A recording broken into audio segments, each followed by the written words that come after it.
Welcome back to our Mythmakers one-shot called On the Shoulders of Giants.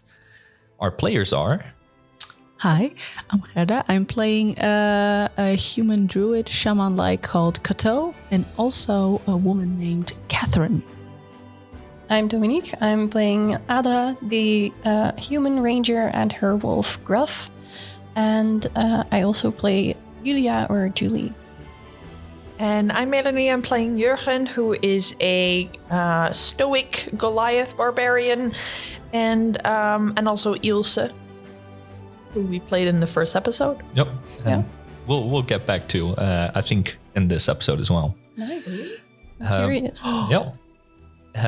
Last episode, we started a fight with the giants. There were some signs that these giants may not have been as aggressive as you may have thought.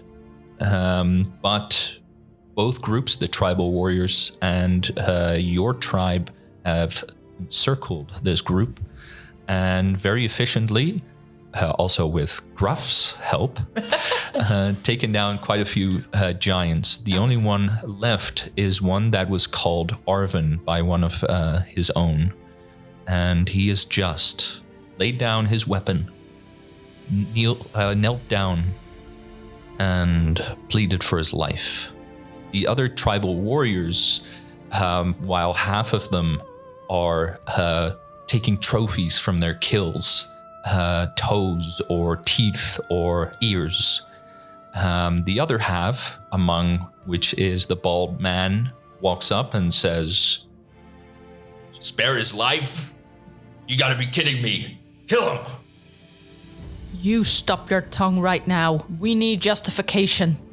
And Kato will walk up to the giant, power walking like Melanie said in the last section, and stand right before this Arvin. Explain yourself. Why have you taken our leader? I don't understand. What do you mean? You have killed her father. Explain yourself. Nilu, standing next to you, joining in this. She doesn't say anything, but she's looming over this tiny giant now. And he says, "We were just defending ourselves." Lies. I promise. We're just traveling, and when we were on the path, our groups clashed. A fight broke out. Because you keep murdering us. And he just can't respond to that. I'd like to roll an insight on what he says. Sure.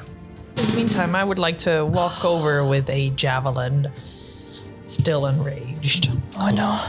It is a 6 on insight. I rolled a 3. Oh no. It's very tough to understand what this giant is saying. This may even have been the first time you've ever spoken to an actual giant instead of just learned their language through what they're saying to each other. From your past, you know that some giants have actually been out to kill people from your group. So you've never seen someone like him who's not at all that aggressive. It may be just his wound, and the fact that he'll die otherwise, or he may be telling some sort of truth. Hard to say. Nilu leans in to you and says, "The fight with my father. There were 10 of them. 9. Some of them are missing." Kato will quickly look around, being afraid to be flanked by other giants as well. Can I check to see if I see any traces? Use my favorite enemy. Yeah. Yeah. That would be a... okay, I quickly have to check my stuff. Advantage on survival checks, so that would be a 16 or a... That's a 16 plus 3 is 19. Cool. So you're gonna search around. I'm gonna get to you in a moment. Yep. Just want to clarify to make sure, Gerda. So this was she mentioned those giants from before, right? Yeah. She is just concerned that maybe there are additional giants somewhere in the woods. Gotcha. Okay, cool. Me too, hence the search. With that clarification, we know that Adra is gonna look around the area. At this point, there is just the one trail of blood, which you can tell is from Arvin. He is still bleeding somewhat, though it's not life-threatening currently. You find tracks of the giants traveling, and as far as you can tell, there should only be 7 giants in this area. And that's the amount that we fought as well, right? Yes, all of them, all 6 of them are lying dead, and Arvin is All right. in front of you. I will walk up to Kato, right? Yep. Yeah. Names. So many names today. But I will walk up to Kato and tell Eric, there is no more here. The other 2, wherever they are not around, or at least I can't find their tracks. Kato will turn to Arvin. Where are the others? They're dead. There should be 2 more. Yes, they died on the way. We didn't run into them. I understand. Where did you put them? They walked off. How are we sure that you're not lying? I'm telling the truth, I promise. And I wouldn't know. the bald tribal man says, lies. Let's force it out of him. Let's get a cage ready. Put him in and beat some sense into him. That's a big cage. They take out their spears and start making like a makeshift kind of like A surrounding. to put him in, so he can't just run away basically. What's Jurgen up to in the meantime, by the way?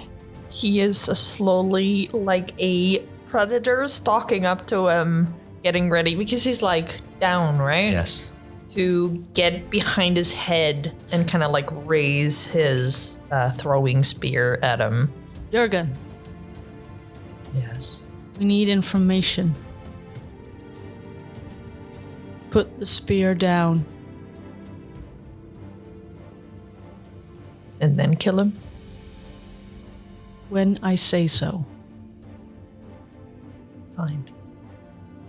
Arvin turns to you to look at you, Jurgen. Doesn't dare say anything, but you can see he's not a monster. There's humanity.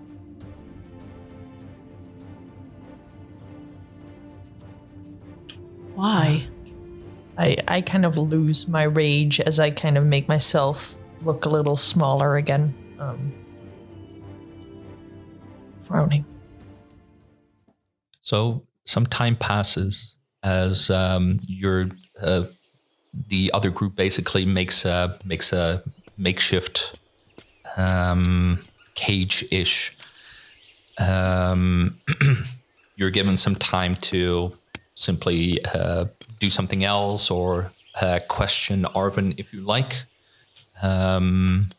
Is there something you'd still like to do? Yeah, I would like to go through the bags and belongings of the giants to see what else there is, also food-wise and stuff, because I'm not sure how much we took ourselves. Yeah, so you go through the bags. You can roll an investigation if you like. Yeah, sounds good. That is an 18 plus 2 is 20. Wow, great. I'm rolling very well, Yeah. except on initiative, but that's fine. Given that you kicked ass in that combat anyways. Yeah, Gruff kicked ass, though, not really me. It's true. So you go through the bags, you find all types of food, mostly preserved foods, useful for if you're on the road. You find clothes, just tools, that kind of thing. And you find this very small statuette Okay. of what looks like, but it's crude and it's makeshift. It's made of wood and a simple knife, but it's of a child. All right. I will go up to the rest of the group again, who are, I assume, locking Arvin up. Yeah, I think so. Yeah. Yeah, and I will show the little statuette to Arvin and just hold it up and go, explain this. That's an idol from one of my. And he looks over at dead giants.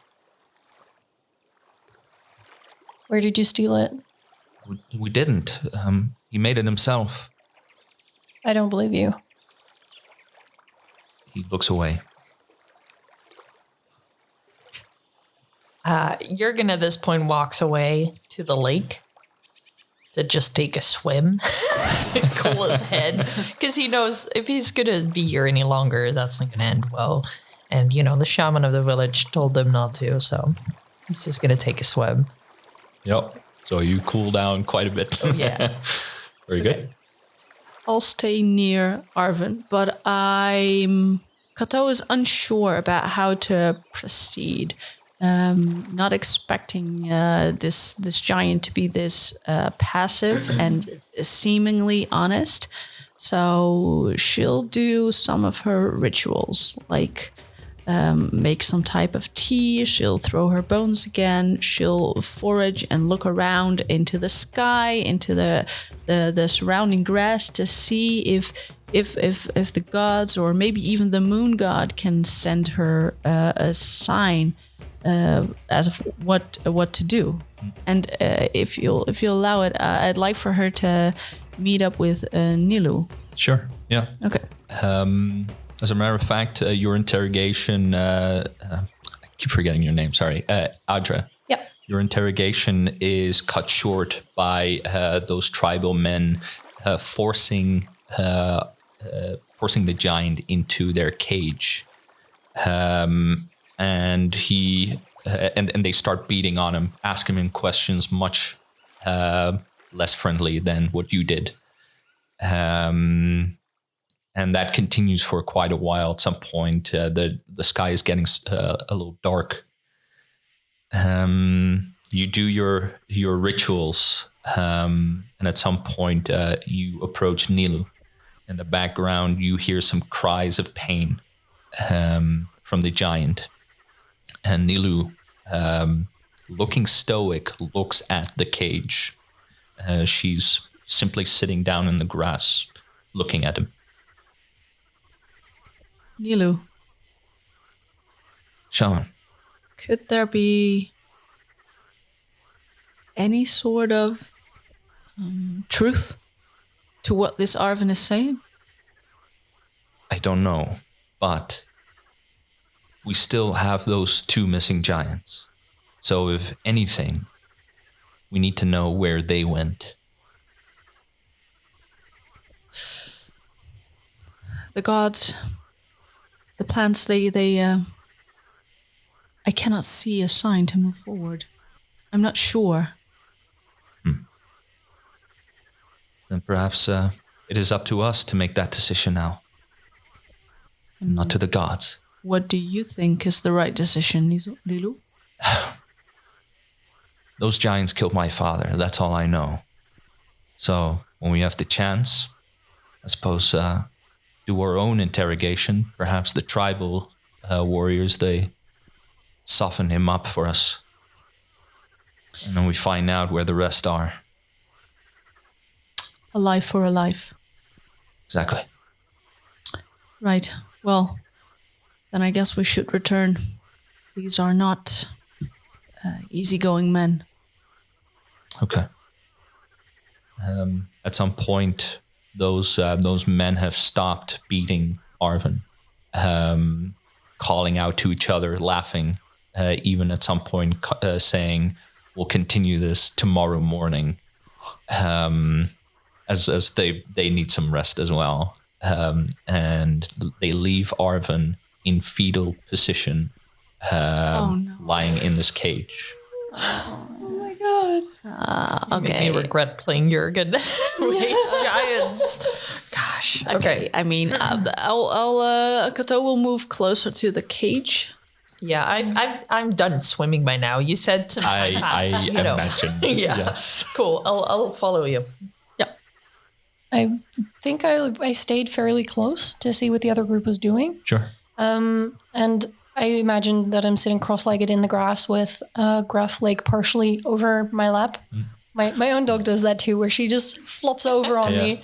Yep. And I see Gruff doing that too with his this big wolf head in her lap, and she's just stroking him passively as she's looking at this giant, trying to figure out what's going on because it doesn't fit.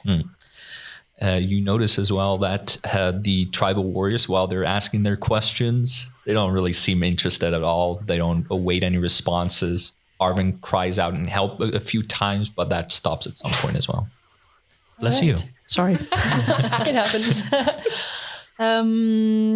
Kato will grab a dagger from her belt as she moves over to the giant in fetal position. She gets closer, holds up the dagger, but then moves to the head of Arvin. She'll grab his head and then cut off a part of his hair, which she takes back to a fire that they probably made, and she'll put the hair on the fire and see what the smoke does. Cool. As you do this, it seems like Arvin is unconscious, but when you cut the hair, you see him look up at you and he's defeated, and so he doesn't respond anymore. But then when you cut the hair and you take this to the fire, he looks up questioningly and starts to sit at the edge of this cage with the spear points basically pricking into his collarbone. Looks at what you do. You put the hair in the fire and the smoke starts to burn or the billow. Yeah. I mean, Kato looks at the clouds of smoke, the puffs of smoke emerging from the fire. The same as how her hair would look if she would burn it and someone else's. So she does take that as a sign as she walks back to Arvin. And instead of just seeing him as an enemy, sees him, as a giant, but he is still humanoid, much like the rest of them as well. Arvin, why are you here? We're traveling To? north. You do not mean to stay here. No. You never meant to stay here. Well, I'm not here. We're from south, where we lived. I've lived in these parts long ago, and then we moved. But no, we are leaving. Or we were. Do you fight often, Arvin? No, if I can help it. Did you kill Ondo on purpose? Like I said, we just clashed. I understand why you attacked, but we were never there to fight you. And what will you do now? What is there to do? If we were to let you go, what would you do? You have no tribe left. No, that's true. I guess I'd continue where I was going. But I couldn't make it on my own. Not anymore. Can you bring us to the other two giants? They're dead. I promise. Look, our traditions are different from yours, to be fair. When one feels that death is coming, they walk off. They don't return. You let them just walk away. They do that themselves. None of us want to be a burden to the others, especially now. Kato will nod at this, understanding that there are some similarities. No one in the tribe wants to be a burden for the other people around. She puts her dagger away on her belt, moves back to Jürgen and to Adra. What exactly is north? As in, they were heading there, but he didn't specify why. Ask him. I do not think he is a threat. I will go over. He backs off a little, frightened of your ferocity. But he can't go anywhere. What is north? What do you mean? You were going there for a reason. Why? Look, we're not from around originally. I mean, I was born here, but... Not what I was asking. What is north? There are places connected to the stars. If a ritual is performed, a gateway should open to... Where? Land of the Giants, the home of my ancestors. And that is north. Well, there are more places, but the one we were going is north from here. How far? Hopefully not more than a day's travel, because tomorrow night is the last time in quite a while that gate can be opened. How? There's a ritual. It requires stones to be put in a particular shape with paint from our home to be smeared on it. And if that's done correctly, as my people have shown me, that gateway should open. And then you leave. Yes. All of you. I mean, I'm the last left of my group, but I'm not the last refugee. There are more of my people who've gone to these places. Do you all want to go? The last who didn't has died a while ago. I understand what you're going through. My people are as diverse as yours. I mean, not all of my kind were good. And there were those who wanted to subjugate humans. But not all of us. My people were initially refugees here, fleeing from our home. So if we bring you there, you leave. Yes. All right. And I will return to the group and tell them that Arvin and his group were heading to a certain place to leave our world. I don't see an issue helping him doing that if that means that more of these giants leave. I agree. I would love to join as well. Maybe I can pertain this magic for ourselves. And if we were to encounter more of these giants, we can just make them go away. Yes. I guess even Jurgen could join them if he wants, as a half-giant. Join them. You do not wish to join your Of course not. people? Fine. We'll escort Arvin now to persuade Nilu. I walk over to Arvin and I observe him a little longer. And then I say, "You are a coward." And then I walk away. I imagine you don't even see the look on his face. Nope. The others don't see the look on our faces. No, but I want to know. Both Gerda and me just went like, whoa. All right. Dang. Kato, you approach Nilu. Yeah. She is doing a ritual of her own, one that's expected of people close to the deceased. Yeah. More ushering of their loved ones to the other side. But you can see her cry, and she doesn't notice you yet. Her fist, or hands in the shape of a fist, and she's clutching her weapon. Oh my If only we had a calm emotion spell right now, but I don't.